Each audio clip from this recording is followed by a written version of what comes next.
Alrighty, welcome back to the Red Corner, folks. The whole gang is here. Guys, a little bit trouble in paradise. I don't. Now the Phillies. We started off, things were looking good. We took down the top Dodgers, but now, fast forward to today, we've lost two straight series and just lost 7-0. So a lot to discuss today, a lot to discuss. But before we get too in, Bones, how we doing, man? Good day. Sunday, the Masters, that got over. Thank God it was over before we started this. That would have sucked. It was a great finish. I know. All in all, I got a new Phillies hat since we're going to the game on Friday. Looks sharp. So, all in all, good day, good weekend. About you, Slim? Except for the Phillies. Yeah, except for the Phillies. The weekend was nice. We got a nice W yesterday, so Saturday was super nice. Friday, not as much. And today was not fun. And I'm worried. I'm worried. I'm very worried. So I need to talk through some of this. Well, that's what we're here for, man. Bones, you just teased it, so I'm going to get right into it. So first and foremost, guys, if you're here, if you're watching live with us, always jump in the chat. We love to see you contribute, ask questions, anything you want to do. We're here. Subscribe if you haven't. We are on all socials, as you see floating down below. The other thing is that we want to talk about, as Bones just mentioned, we have our first Red Corner tailgate coming up this Friday, right? Friday at the bank versus the Marlins will be in Jetro Park. If you want to come hang with us, you won't be able to miss us. So we'll be in the Jetro. You'll see us. You'll see the whole crew. We'll be drinking our Love City Brewing beers, and we're looking forward to it. It's our first group tailgate of the year, so please come on, hang out. All right, guys. So on a less positive note, Slim, I'll start off with you. Some series, I feel like you start in the minutia. Other series, you got to kind of take it high level and say, like, hey, do we have some serious problems? So I'm just going to address the elephant in the room here. What do we do with Brandon Marsh? He's completely unplayable. If you saw him in left field today, granted, I know it took a wonky bounce on him, but that one ground rule double that went to, went left to left field on that one bounce. Right. And then even when he recovered the one that was bouncing off, I know when it might have been when Hernandez was in there later.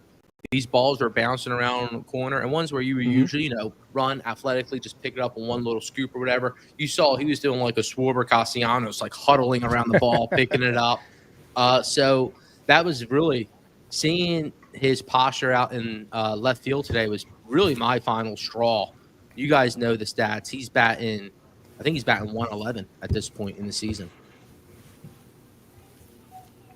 Yeah, he's bad. Bones. He's bad.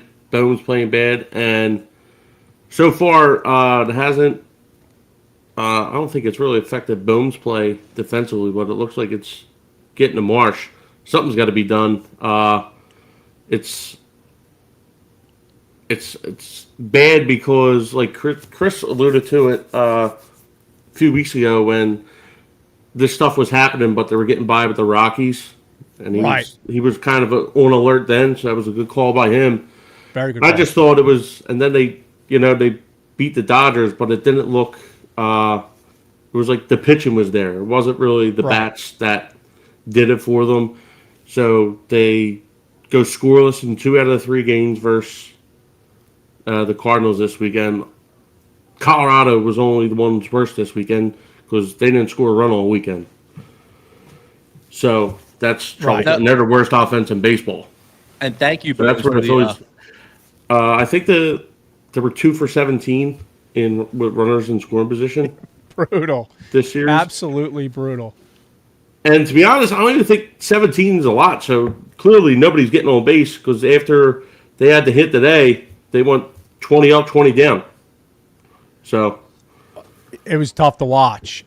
Gad Slim, you were to say something?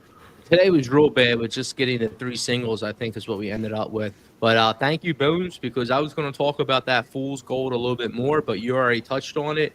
And the truth is, like you said, when people are in scoring position, we're not hitting behind Harper.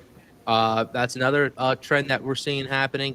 The only hits we've seen behind Harper go back to that first week And it was Bohm. Bohm got a hit behind Harper. I think got a double on that first series against the Nationals. But besides that, no one's hitting behind Harper. We saw Castellanos go to fourth and not really produce for us in that 4-hole spot. Nothing against him, but I really don't see him as a long-term solution there. But with that being said, he is Castellanos. So I'm going to give him his props. He is one of the few guys who we semi-trust and know what he is. But at this point, it's just Harper, Schwarber, Castellanos, and even Turner. And then Turner, beginning of this series, game 1, game 2, I'm like, oh, we're not looking great, but he's playing well. Looks like he's at least getting his hits. But then when I go check his stats, he's only batting 240.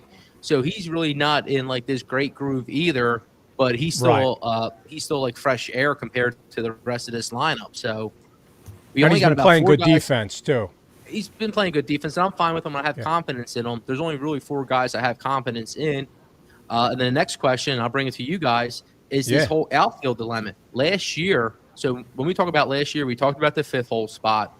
We don't need to talk about that now. But we also talked about the outfield production. The outfield production was bottom third of the MLB, and it's still bottom third of the MLB. We made no additions besides Kepler, who isn't producing. We're throwing Sosa out there. So what's the solution there? What are you guys thinking about this outfield production, and who are we blaming? Is it Dombrowski? Is it Middleton? Because I'm going back and forth. Is Dombrowski allowed to cook? Is he not allowed to cook? Are they both just cheap? Are they just cheap, and are they just giving us lip service, and we eat it up? I don't think you could say they're cheap since we're top 3 payroll in the big leagues, but I know what you're getting at. And very good timing for your question, Slim, because NR in the chat just said, Marsh has options, send them down. Yeah, man, and that narrative is going to get a lot hotter, especially if Justin Crawford keeps doing what he's doing, right, as the time passes on.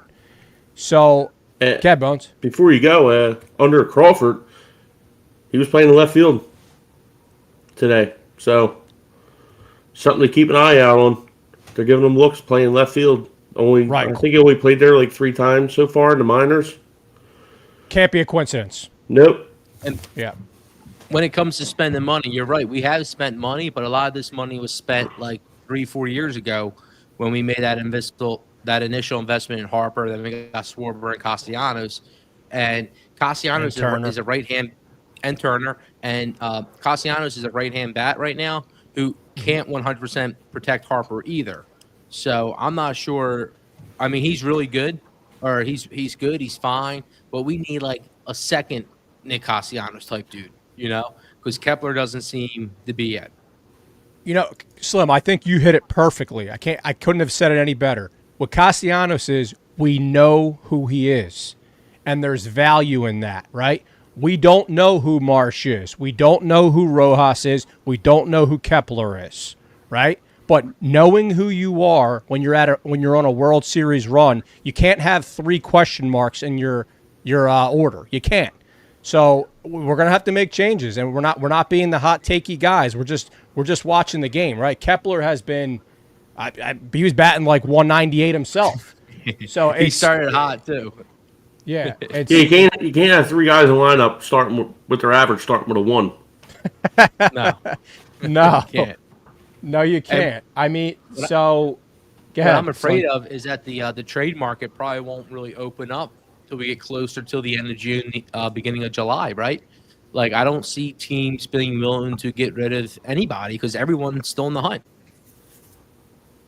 Yeah, no, I see what you're saying. The timing of it's weird, for sure. And that goes with the relievers too, because I was going to come on this show today and be like, yo, Bones, you said Joe Ross. You should have said Hernandez, and Hernandez got cracked around the yard today. He looked terrible, dude. So I'm like, I don't know, where do we go? We can't even think of 4 guys, and we even saw Strom get hit today. So Strom, he's getting and the problem is they're getting thrown out there a lot. Yeah, it's a rough series, and like we were talking about earlier, some series will get in the minutia more, but others it's kind of like the overuse, you got to just flush it, right? No one had it today. Wheeler didn't have his stuff. He got rocked. Basically, every pitcher on the team was getting knocked around. The hitters, as Bones hit on, 20 straight down. So no one had it today. There's nothing to get into. the only thing we can talk about is, and we're going to talk more about this, is who do we have in house right now that we can sub in for Marsh? You got Cody Clemens, Crawford's the name we have to say. He's not on the team, obviously.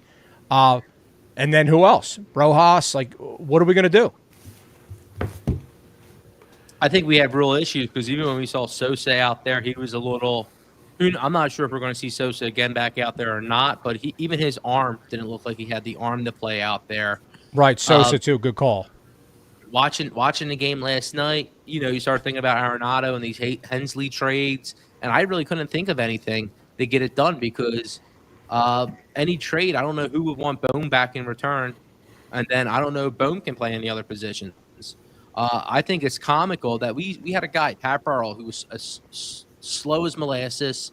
He wasn't unbelievably athletic. Could swing a baseball bat, had a little bit of power to him, and he had a gun for an arm, and that was fine for left field for like 10 years. And we just can't find something like that. Like to me, I think even Bohm should be someone who maybe might want to look and play some left field down the line. Again, this probably isn't this year, but I'm trying to. It's a good call. This isn't really working. This is not working. Immediately, I think Rojas is the guy. And I think when he comes up in that batting order, whatever he can do to make a productive out even, is how I would play with it. I will give kudos. We saw last night, I think we saw a Bohm hit, a Marsh walk, and then Stock got a hit, and Bohm scored. Right. So that was nice to see. We need to see more of that out of Marsh. But, yeah, we didn't see that today. I know he didn't have a real chance, but, yeah. Yeah, they got a lot of work. Steve Kaj just said in the chat, every minute Brandon Marsh is still on the Phillies and Angel loses its wings. Cody Clemens hasn't seen the field. Yeah, what's up with that? I don't know. But Marsh hasn't got a hit in all of April. When's Weston Wilson coming back? That's who we need back. That's the one guy in-house that we could look at. Hopefully he's back. The end of the month, beginning of May. Mm-hmm. Them oblique injuries are tough, so he's probably going to get some rehab starts in and make sure he's good to go, especially if he's going to be out there chasing balls. Right. And again, they're all more like left field solutions, not really center field solutions. So center field is going to be Marsh. Yeah, no, good call. That's what I mean. It'll have to be Rojas out there because I think if once Weston Wilson comes up, they're going to have to get rid of, and that's probably when they send Marsh down, since he's got the options left. He has 2 options left. Right. So. And I'll say this: I think it makes more sense to bring up. I know a lot of people are talking both ways with Crawford and Miller. Crawford has a much easier path because there's no competition there in center field, and like you said, even they had him playing left field. But you're not really mixing up what position you're going to want him to play. To where Miller, if you bring him up now to play third base or something, he might be playing shortstop. Miller's not doing too shabby down in Double-A. So. And I also heard that this morning after that missile he hit to open the season up. He's under 202 batting there. Yeah, so he's got one in front of his number. We'll get there eventually with those guys. Crawford maybe sooner rather than later, and. Again, that might not be a good thing. That might be, like you said, complete panic mode because of how bad Marsh is. Right. And look, we're not oblivious to the way baseball works, right? We're less than 10% of the way through the season. We're 15 games in. We get that. But this is the delicate balancing act we're on right now. Slim hit this on before we even played one game. We talked about what is Marsh's leash. And the reason he said that is because we have precedent with Marsh, right? We saw what happens with him in prior years. So this is the issue. The issue is, okay, so now we're 15 games in. It hasn't been pretty. Do we go 20 games? Do you go 25? Because at some point it falls on the manager, right? Because the manager has to be able to have that. He has to know when to press the button. He has to know when to press the button, and he has to know when to pull the cord. And if he waits 30 games with Marsh and that costs us 2 wins, that's not good. That's not good. So we need to know when this is. And so where are we at? We just said a lot. Bones, I want to start with you. Are you bench Marsh right now? Or where are we legitimately at right now? Yeah, I'm definitely bench Marsh right now. Okay. He's cooked for. He needs to go. I don't know if it's something with a swing, Okay. and like right now it's tough because they're in this stretch where they're doing. It's like game after game every day. It's not like they have a day off to where they can Right.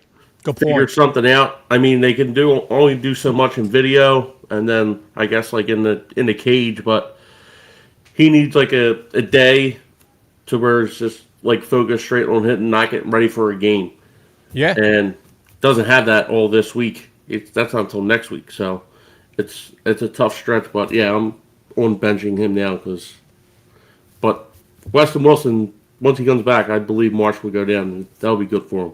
Figure out what's going on. Good call. And Slim, just what's your final verdict on that? I would bench him for, and I would mix it up with Sosa and Rojas for about 5 weeks. I And a know little with bit of Sosa, Cody Clemens sprinkled in? maybe Cody Clemens in left field, maybe a little bit of Weston Wilson in left field. Like I was saying on the Thursday night episode, we might have to buy for a reliever. I'm starting Yeah. to think that our reliever is going to have to come in house. We're going to have to figure something out, whether it be Romano with his mechanics figuring it out or whatever it might be. I think those solutions are going to be forced to come in house. And going back to Bryce Harper, going back to he'll move his position if we get a slugger at first base. We're not going to get Alonso. We're not going to get Guerrero. I'm now scouting to see who can we plug, in first base, who can we make a deal for so we can get Harper potentially back. And I never thought this would be the equation, but dire times call for dire faces and solutions. So I think our best bet this year might be to come midsummer, see Bryce back in the outfield, and maybe someone else who can hit a ton of home runs for us.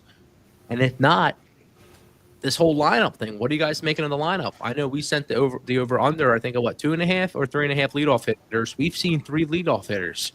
Yes, the Where over are you guys already in hit. the lineup? Yeah, the overhit. So where are we at with that? So thank you for asking that because I was that's one of the things that I definitely wanted to make sure we hit on today. So this is where I'm at, and we talked about this before the season, and exactly that. We set the over-under on leadoff hitters at 2.5, and that has already hit.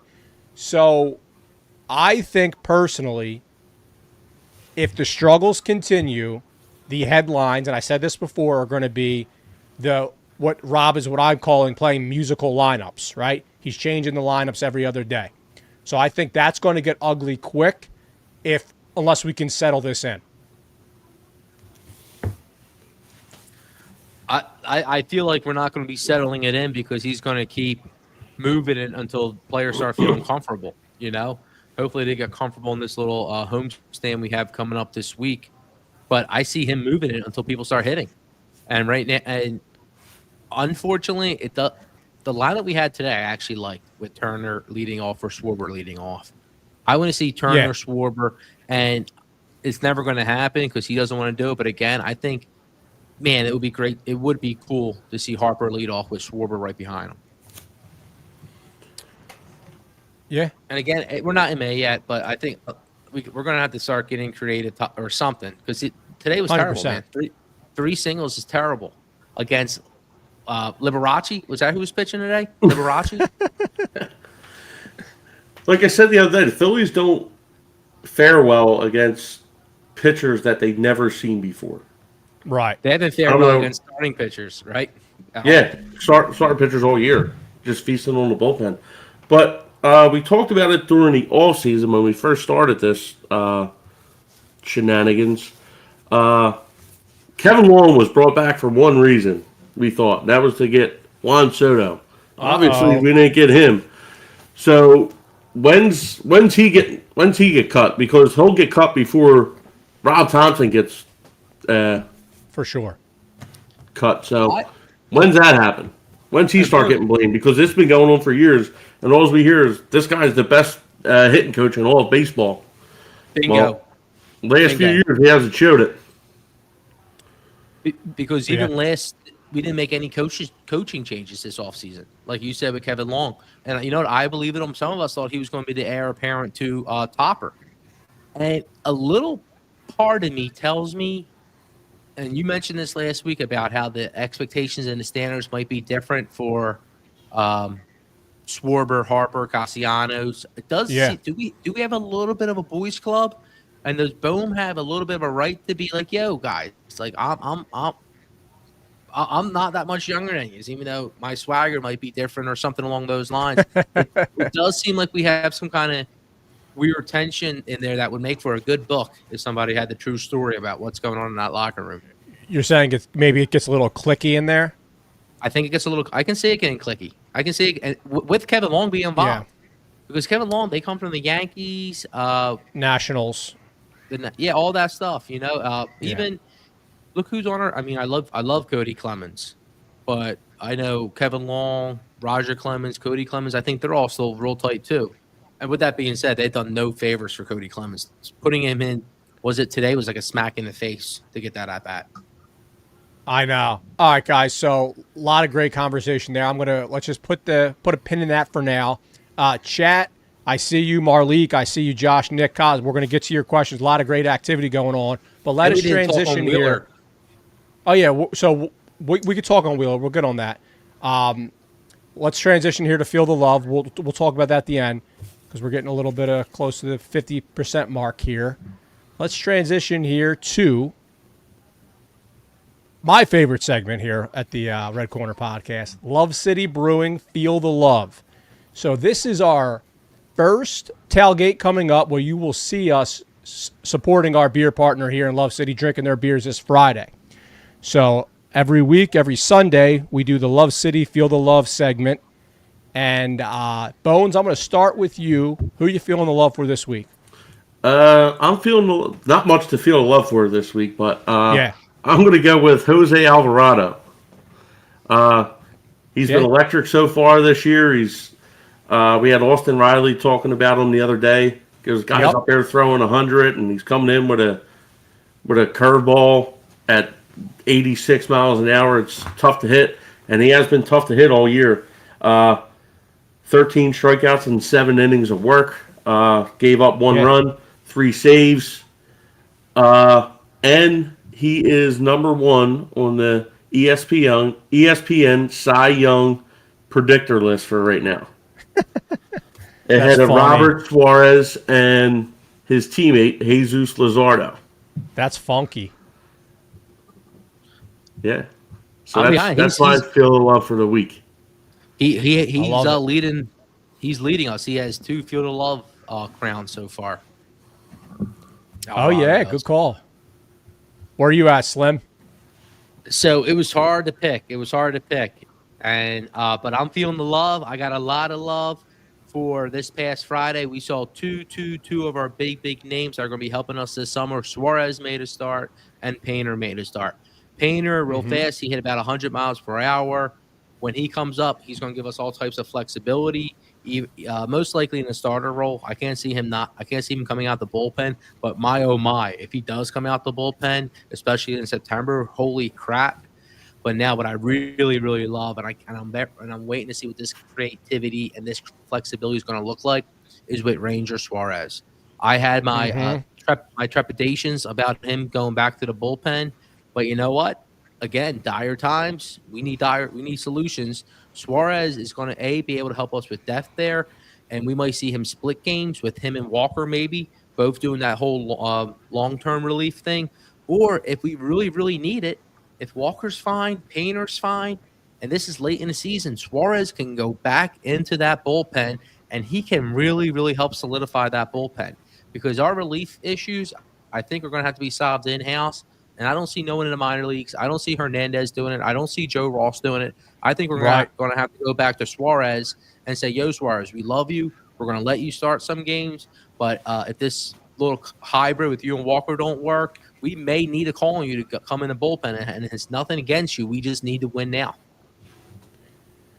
That's a great call out, and that's funny. My Suarez is my wife's favorite player, and she was just asking me today, when's he coming back? Yeah, that's going to be a great kind of injection into the team whenever that is.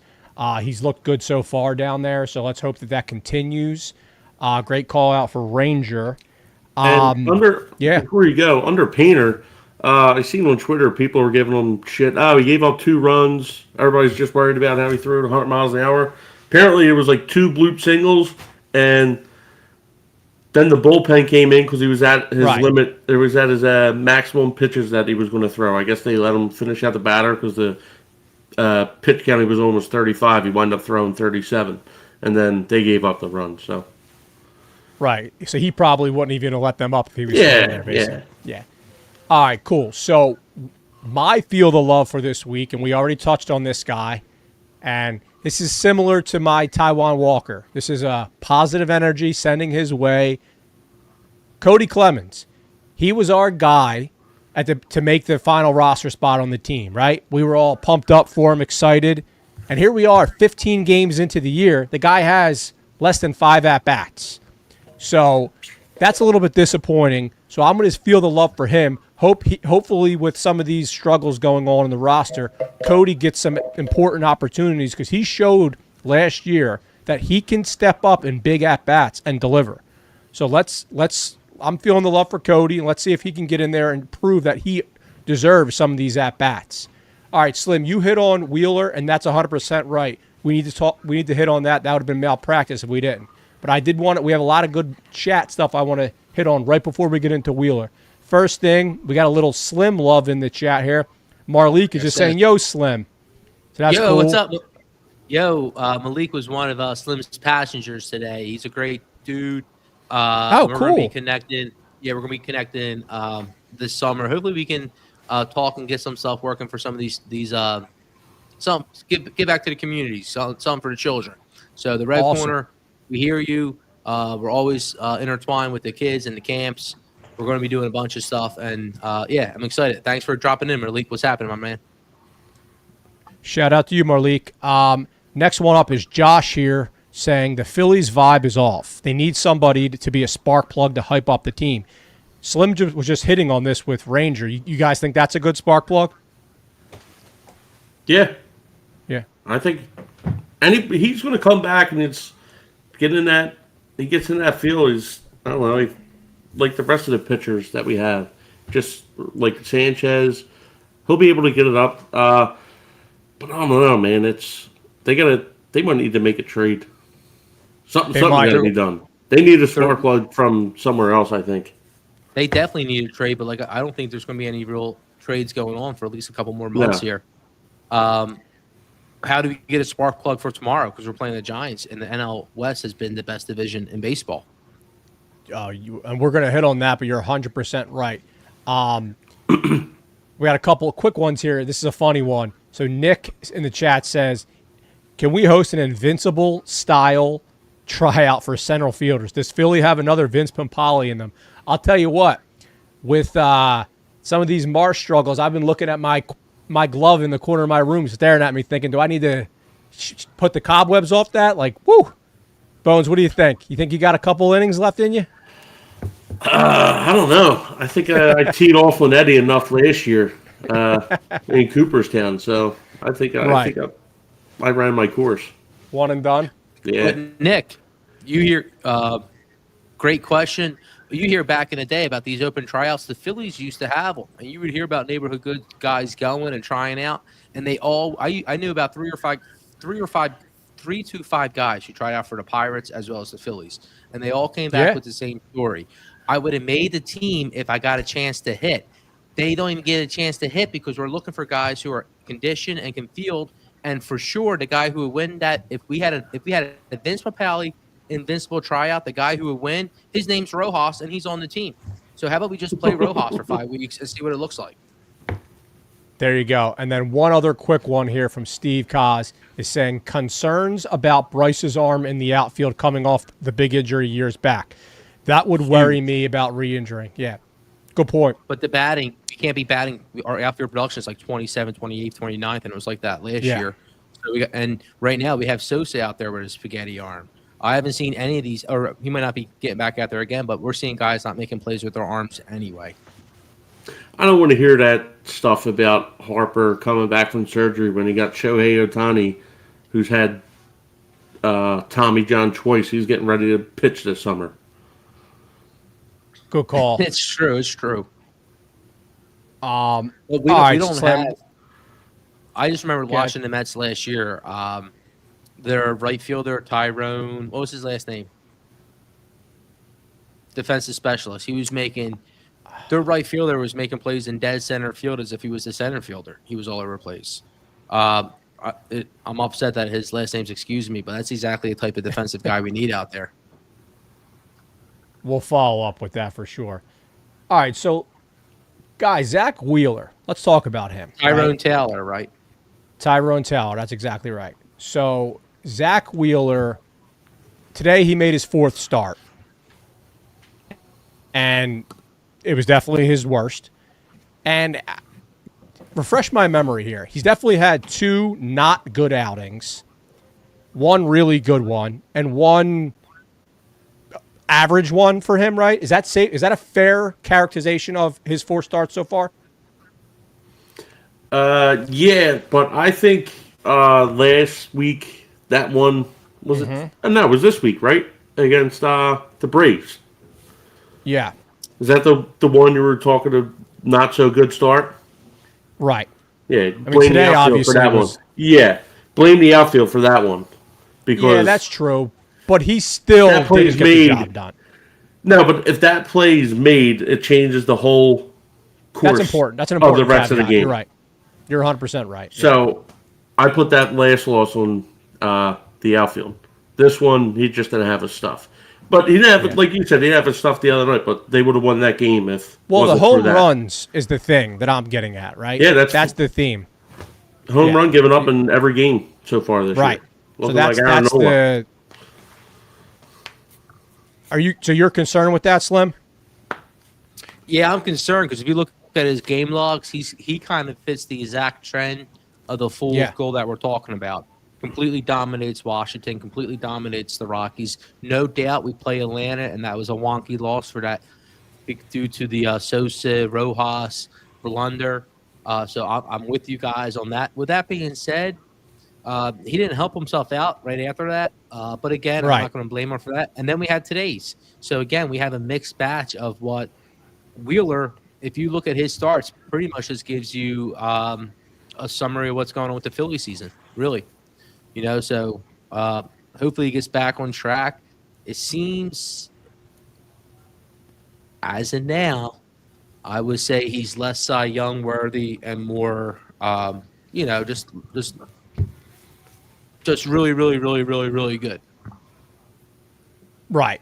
And let's hope that he turns around because it hasn't been like a disaster because he has looked good. It's just been the home runs and that one wonky start that Bones hit on. Anything else on Wheeler before we do a quick little preview on the Giants? Three of his 4 starts have been on the road so far. So that's another thing. If you were to be, So if you bet those road starts, actually he lost 2 of them on the road too. So yeah, that's all really just something to keep an eye on. But I do think we got plenty of starting pitching help and depth long term here. That's not my concern whatsoever. Fair enough. Okay, guys. So we have the Giants coming to town, right? So that was the road trip that we want to forget that. And now we have the 11-4 Giants coming to town here. I'm going to quickly just give us the rundown like I always do with the starting pitchers. And Bones, I'm going to just throw it over to you. So game 1, we have Taijuan Walker versus Landon Roop. I can never say that guy's name, so apologies in advance. Luzardo versus Verlander, so that's a fun one. And then third game is Aaron Nola versus Robbie Ray. So 2 righties and a lefty. Bones. 4th game on Thursday there, Chief. What's that? 4th game on Thursday. Oh, I missed that one. So do you have the matchup there? Jordan Hicks and Christopher Sanchez. Thank you. Oh wow.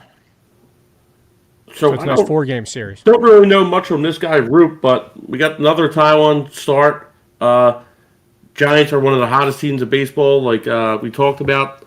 They're the NL West is the only division with 3 teams at double-digit wins. Yeah. NL East doesn't. The Mets do. They won today, so they got 10 wins. But the rest, they can hit Verlander. He's cooked. Robbie Ray, lefty, going to be tough to face on Wednesday. And then Thursday, they got the hard throwing Jordan Hicks, another right-hander. So right-hander in 3 to 4 starts. So we'll have Schwarber leading off, Turner, Harper, whoever's at fourth. Someone striking out 4 times. I don't know. But it should be a good series. It's going to be tough. I mean, they're one of the better teams in baseball. I don't know. They sucked last year. It's like the Buster Posey effect, I guess, since he's the new president of baseball operations now. Turned it around. But the good thing is they missed their best pitcher, Logan Webb. He went today. So we got lucky there. Yes. Slim, anything you want to add with there, the 3 right-handers? With the 3 right-handers, I wonder if it's a good time to set and stay with the lineup. You know, maybe see something that we saw that was consistent last year with Schwarber being up top. I think this is going to be – I love that we're coming back home. We're a much better team at home. I think we had the most wins at home in baseball the last couple of years. So that's great news. Down goes Slim. We got a little technical issue. And I don't really got Willie Adames. He's they signed him in free agency this year. They got Matt Chapman as their third base. Other than that, their bats aren't really nothing to write home about. Wilmer Flores is on fire this year. He's tied for the league in homers with 6. Yastrzemski's batting well too, right? Yeah, he just had a homer the other day against the Yankees in that series win. They're struggling too. And then who was it? Lamont Wade. He's pretty good, but nothing too crazy. This year he's only batting $114, so he'll fit in the Phillies lineup. Like you guys said, it's a good spot for us, right? Because we just lost 2 straight series. Now we're coming home. We're facing a good team, right? Whether they're going to be good in August, we don't know yet. But right now, they're 11-4, so it can help us get the swagger back win, right? Yeah. And we're facing 3 righties, which is good for us at home. So big spot for us, good opportunity for us to get some momentum here. Yeah, and then they go into like the next series, like against the Marlins. So if they can win, say 3 out of 4 here, and then you got the Marlins. Like that's a good, like a stretch where you can pick up 7 wins, 6 wins, and then go back to the next series. But it's like you got to have little steps. So it's a great opportunity for momentum. Yeah, and really like you said, Chris touched on the consistency with the lineup. Maybe this is where Topper goes. All right, since we had the lefty at the third game, maybe we'll just throw out the same lineup all series with Schwarber back to the old way with Schwarber at leadoff. Because we always talked about Schwarber at leadoff, Phillies win. So, right, just to have some consistency with the righties, I think that's a good move for sure. I think we have Slim back here.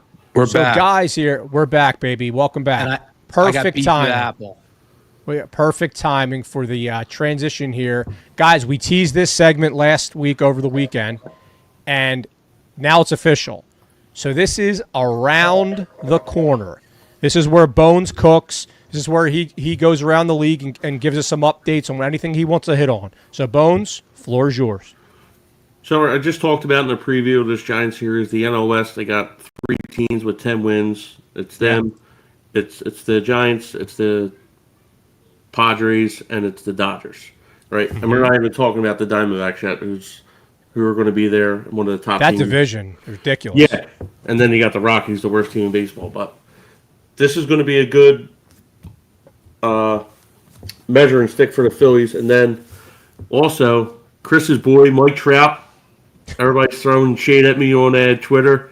Leading the league at 6 homers, right? Tied, and we talked about Wilmer Flores. He's tied with him.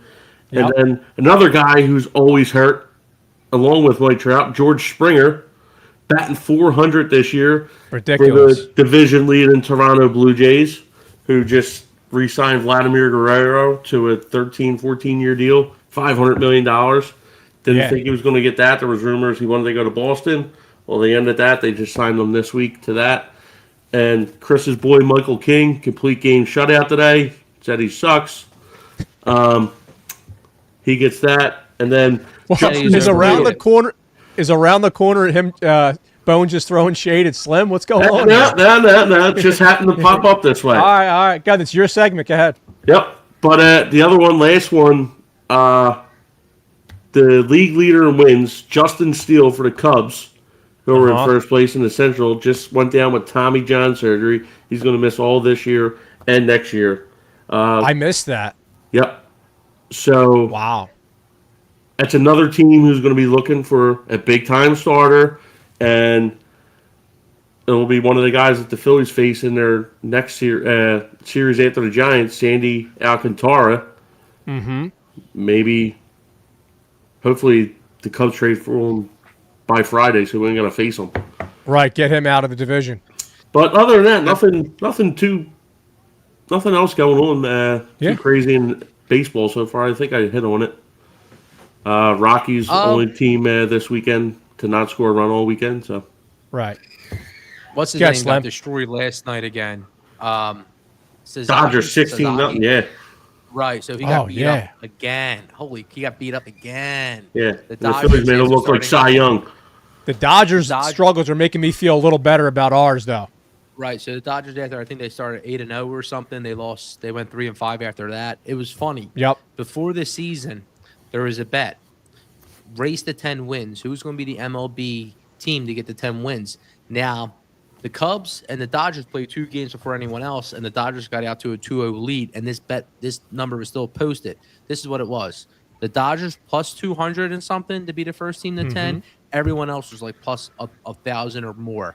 And going back, I think San Diego or one of these other teams were actually the first to get to 10 and not the Dodgers, even with the huge hyped off season, the 2 extra games, and those odds, those odds right away should have told you that something wonky was up.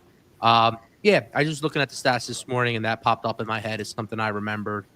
The picture, that, and nothing. Thank you, Bones. This is my favorite segment now because I like knowing what's going on. Dodgers always looking around to get better. They were looking at Lewis Robert already. Yeah. To make a trade, but apparently them talks were tabled. I forget who Outman and another top prospect. They got all these trades they make every year, and they still got the second-rated farm system in all baseball. And they've been making trades every year for the last 7 years, dating back to before they traded for Trey Turner, like Machado, all that. It's crazy. It is crazy. So in your segment, you mentioned a couple OGs. So this is less around the corner since it was in our game, but it's about an OG. How about that Nolan Arenado play on Turner at third? Yeah. That was ridiculous. He's got to be one of the. I mean, he clearly is probably top 5 defensive shortstop of all. I mean, third baseman of all time, if not top 10. He's ridiculous over there. He still got it, man. Yep. I had to calm myself down. I started firing up the trade machine. I think I had Eduardo Tate in a trade going over for Arenado around this time last night. On that note, let's win some bucks for the members here for the Red Riders. All right, it's time. It's time. Slim-Pick-Ems, baby. Let's go, Slim. Right off the bat, you hate to say it. I'm taking the Giants -1.5 tomorrow against Walker. Walker has given us 2 unbelievable starts. He's at a 0.0 ERA. He's doing his job, but our bats aren't doing their jobs. Wheeler, he might have been able to have a little bit more confidence if the Phillies just put up a little bit more runs early on, and maybe we don't have a 7-0 loss today. I can see the Giants getting to Walker, and there's one player I'm looking at because he's a guy. He's one of these free agents who was hanging around there for all summer, and the Phillies didn't want him, and that's Adames, right? He's a dude that has a lot of power, and he plays great defense. I know he's not always a contact guy, but he's just one of these names who we decided we didn't want anything to do with. So I think tomorrow he's going to make us pay. I think the Giants beat us. I'm going to say 8-2. If you take the Giants -1.5, it's going to be +150. Okay, and I say 8-2 because they're going to get to Walker, and then our bullpen hasn't been what they're using the best guys too much. So I got the Giants +150. I'm then going to go. Here's a popular one, and I'm doing this This is going against Bones's boy. The Nationals Okay. are going to beat. They're going to beat the Pirates tomorrow, and Paul Skeens is pitching. And the pitcher for the National is Oh Thank My Lord, some kid named Lord. So we're going to take the Nationals. They're currently plus 200. But his first name is not Othankmai, right? No, it's Oh Okay, Lord, all right. something else. I had to Paulie clarify Lord, Tommy that. Lord. I had to clarify that. All right. Okay, Doesn't- keep going. I saw the last name. It was a sign. So we're going, and they're as of now the Nationals are plus 200. If you take them minus 1.5, you're going to get somewhere between plus 250, and some of you might get a book that gives you plus 300. Okay, so take the Nationals tomorrow. James Wood's going to lay the wood. He's going to go yard. He's a 6'7" phenom. Okay, the red corner, Devo's talked about him. I've talked about him. Bones is talking about him. We weren't sure where he was at, but it's looking like he's legit, at least at the plate. So you can take the Giants 1.5, Nationals 1.5, and then keep it nice and easy, simple, stupid. NL East, the Mets. You can take the Mets. That will be your easy one. They're playing the Twins. And the Twins are one of these teams where I just don't think they're a serious organization. Steve Cohen and the Mets, they're a serious organization. So you can take the Mets minus 1.5. They should be about plus 145 tomorrow. Giants, National, Mets. And you know what? If they lose, don't feel bad. Double down. Take them game 2. Giants, Nationals, Mets. Thank you. And 100%, I recall that conversation on James Wood very vividly. Me and Slim were at a card show around a bunch of card bros, and we were talking about James Wood, and we were kind of get scoffed at a little bit. They weren't as high on him as we were, and the guy's absolutely raking right now. Awesome. Thank you for those picks, Slim. We will be riding with you on that, as always. All right, boys. Let's close down the shop here the same way we do every week. So I got a couple today, and the first one, there's two of them in there. So Okay. on this date, 1981, the Phillies raised their World Series banner in their home opener. Jim Bunning threw out the first pitch. The ball was thrown out of a helicopter. And Steve Carlton picked up his 250th career win.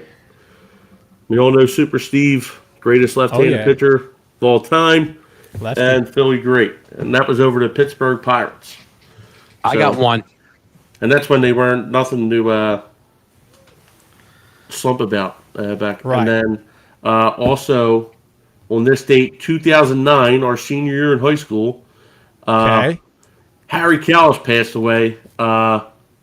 In the booth in a series against the Nationals. They wound up playing that day, won the game 9-8. I remember when I got a phone call from my cousin. We were off that day. It was day after Easter, so we were off from school. Get a phone call from my cousin, and he asked me if I heard the news. I turned it on. I didn't believe him. I was getting ready to play some MLB The Show or whatever baseball game was back then. Right. And before the Phillies started, because it was a day game, and then I just listened to that for an hour. Wow. Bad day. And his last home run call was Shane Victorino, home run to right field at Coors Field against the Rockies. That's a nice little factoid. Easter Sunday, yeah. Yeah, Wow. I do remember. I do remember that Nationals game and him being in the booth. And it's funny to think about. They finished the game. You know, they played the entire game, etc. There's a special. He didn't die. He died before the game. They wound up playing. Before a game. Yeah. He didn't die in the booth. No. He did. Yeah, he did die in the booth, but before the game started. Okay. Yeah. I'm going to ask you guys. Do these numbers mean anything to you? And if so, do you know what these numbers mean? 4, 14, 41. 4, 14, 41. So here's a hint. It's tomorrow. 4, 14, 41. Hold on. 1941. 4, 14, 1941. You ready for it? Pete Rose's birthday tomorrow, right? So tomorrow's Pete Rose's birthday. So salute to Pete Rose. Yeah. R.I.P. Charlie Hustle. So I wanted to get that in before we went a whole year again without acknowledging the Hit King, a record that will never be broken. A record that will never be broken. A record that will never be broken. Okay. So happy birthday and R.I.P. to Harry Callis, and happy birthday and R.I.P. to Pete Rose. Well, that's a great way to end the show right there. Guys, Thank you for hanging tonight. Awesome episode. If you have not yet had opportunity, please like, subscribe, and we will see you Thursday. We'll be back with you because now we're going twice a week, baby. So Thursday is actually after a 4 o'clock game, so it's perfect. So the timing will line up perfectly. So we'll be able to analyze this series. Hopefully it's after a series win, right? And then we'll be lining up for our first tailgate the following day, Friday versus the Marlins. So we got a monster week here. I'm excited. I know you guys are. Go Phils, and we will see you all Thursday.